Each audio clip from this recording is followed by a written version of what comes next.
Or what? Yeah. Hey guys, Cam for 15, joined by my co-host, the Wood Wolf, and we are back again with another. What?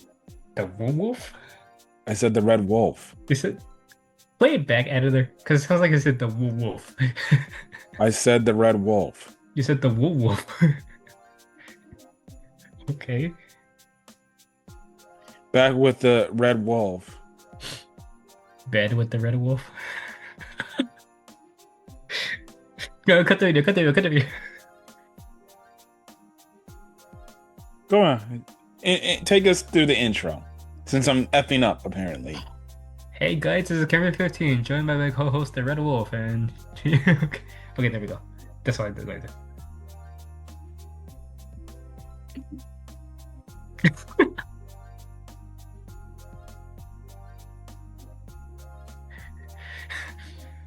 Anyways, we're back talking Dawn to Dawn. I know it's been a while since we last talked Dawn to Dawn, because we're cutting into this week, but last week we had a bunch of stuff going on, and then obviously we went to Anime Impulse, which I'll leave a link in the description below to my boys' channel, as well as a link to the vlog channel or the vlog of the video, which I already did a community post about it. So if you want our thoughts on Anime Impulse, there you go. Right, we had a lot of fun. Definitely looking forward to the next convention we go to. But anyways, this week we get uh Evil Eye versus Okarun again. And we see how Okarun this time, well, he just absolutely shocks Evil Eye to the point he dominated the fight. Yeah, to the point Evil Eye is actually enjoying the fight. And yes, this whole action scene was actually really, really good. The animation, amazing, and Okarun looks absolutely menacing in that one frame.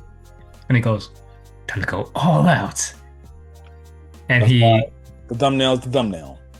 yeah, like, good job to the animators. Holy cow.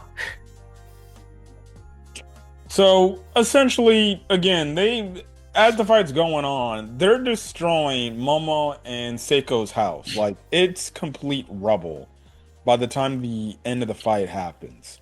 Again, in a weird way, Okarun does the same kind of up fast punch against Evil Eye, which was pretty crazy, and you kind of get that demonic looking moment from Okarun where he just goes absolute crazy on Evil Eye, and he actually ends up defeating Evil Eye. Now, Evil Eye gets back up, and he's like, I'm having so much fun fighting, let's keep going. But Okaruna was already at this point, he's deformed, right? He's back in his human state, and he can't do all out again, right? And Yeah. this is when he's standing before Evil Eye, and you have it where Ira and Momo, they're all like, are you sure you want to do this? You can't go do this anymore. And he's like, let me stay and let me confront him. And they're like, let us help you. You can't transform anymore. And he's like, no. Yeah. And this is when Momo's like, can't you do something, Granny? And Seiko's like, well, up to this point, all I can do is exercise him. So it's up to you guys. And yeah, this is when Okarun, kind of plays a little mind game with Evil Eye, and Evil Eye's begging Okarun, going like, "Go back to your other self. Let me fight more."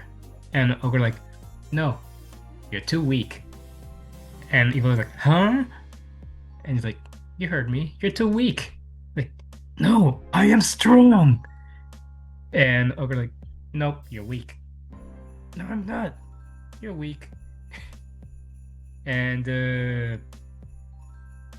Okarun was like, maybe if you were stronger, I'll do it again. And this is when Okarun starts to make a deal with this guy, and by saying,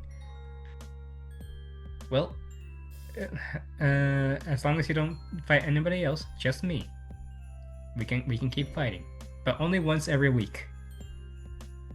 And this is when Evil Eye suddenly takes off his underwear and holds it up to Okarun like, if I ever break the vow, I'll have it back. basically. And yeah, this is when Granny Seiko goes like, "Nice dong." Anyways, because of this, it signifies that Okarun has won, and I think this is kind of what I somewhat predicted may happen.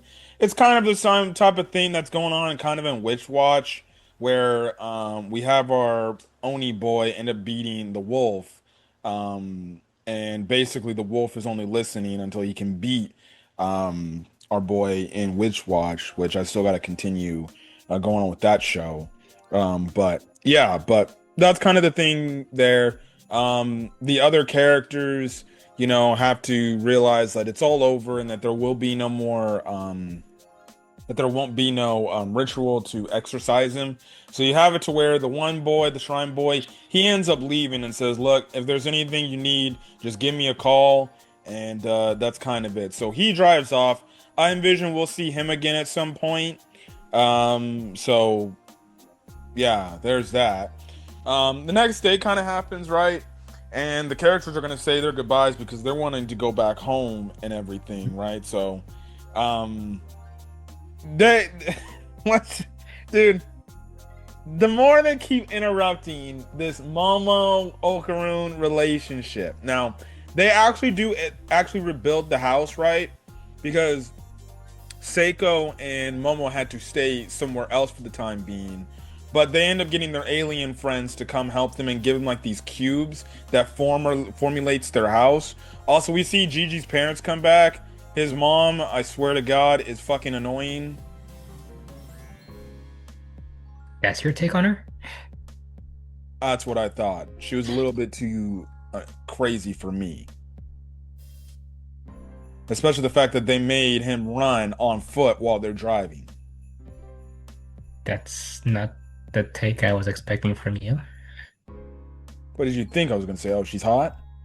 No, just full of energy. Anyways. What? Okay. I'm glad I'm shocked you. That's something shocking. Yeah, but I'm not sure if it's in a good way. Anyways, they make like these cubes turn into the house and everything, right? So that was pretty cool. Not Momo, Okarun and Ira, they actually came back to help out, and Momo's like, "What are you guys doing here? Shouldn't you guys be getting sleep?"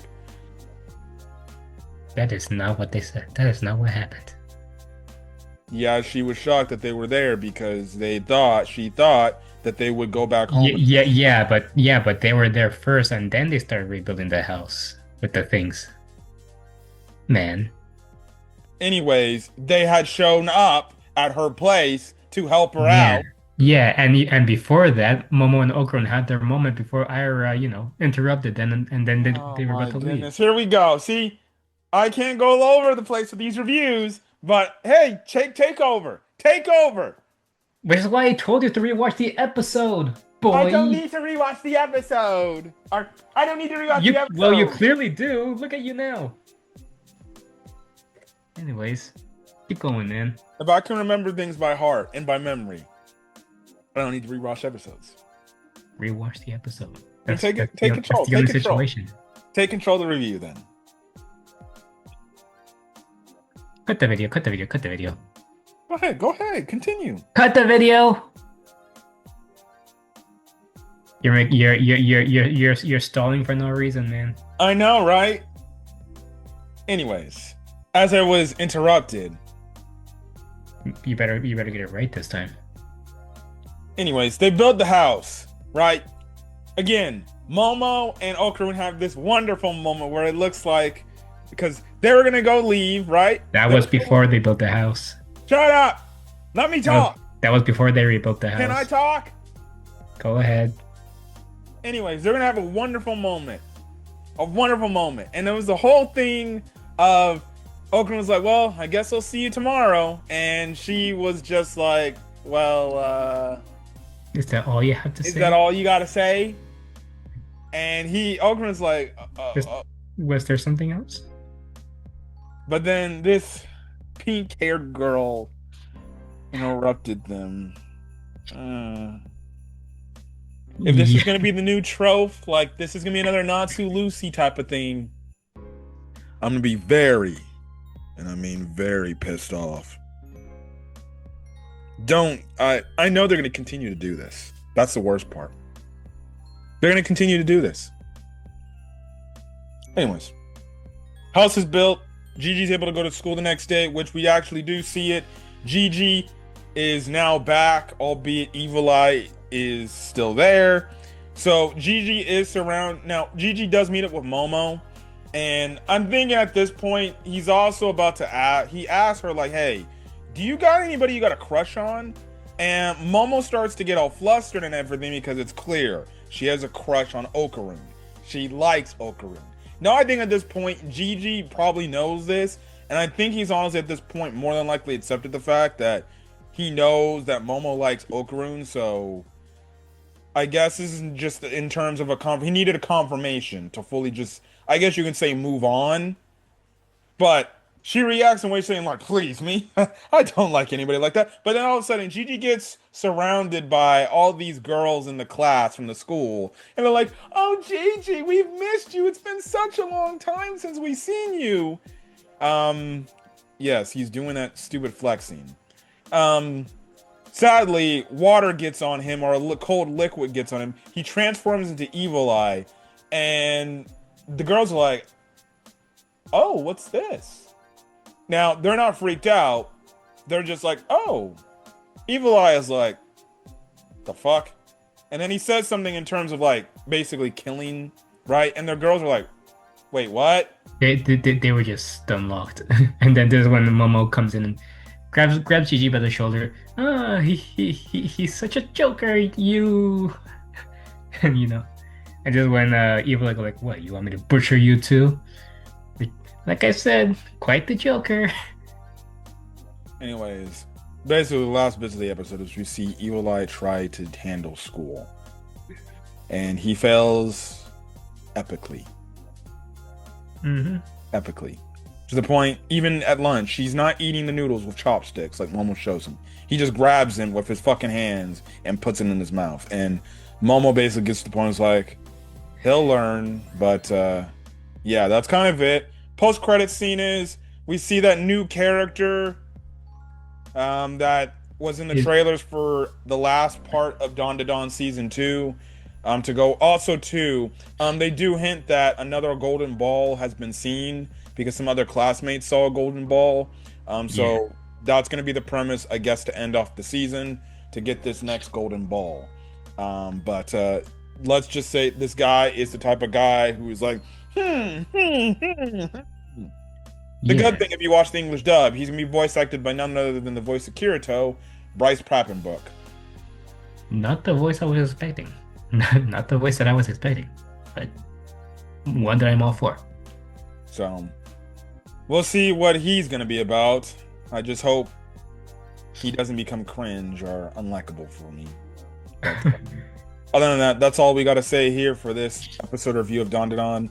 If you guys like the video, leave a like, put in the comment section your thoughts, hit the subscribe button if you want to get more Dawn to Dawn content or any other anime content I upload to the channel. Again, like I mentioned at the start of the video, I will put a link in the description to my boys' channel, as well as a link to the YouTube video of his vlog, of our vlog, well, but morely it's his vlog, of our time at Anime Impulse this past Saturday. And you get to kind of see a breakdown. We didn't get he didn't get everything we did. It's just kind of more of the highlights of what we ended up actually doing there, and things like that. So if you want to take any interest in that and seeing how that goes, definitely check out the video and give a lot of support on that video. Again, if you don't want to, for whatever reason, want to hit the drop down description menu, I do have a community post with a thumbnail and everything that links to that video as well. So if you want that thoughts and things like that, that's the thing. I know there's going to be another anime convention in Pasadena in November. I don't know if I'm going to go to that or if we're going to go to that, because I think the plan is we're going to try to go to Anime Expo next year. And thank God I have no work. Now that I'll probably be going 2 days. So, yes. Any other final thoughts you want to say? Nope. Just I'm like Bless you. Thank you. Those are my final thoughts. Well, there you go. Till then, guys, catch you guys in this video, and we will see you later. Peace. Peace.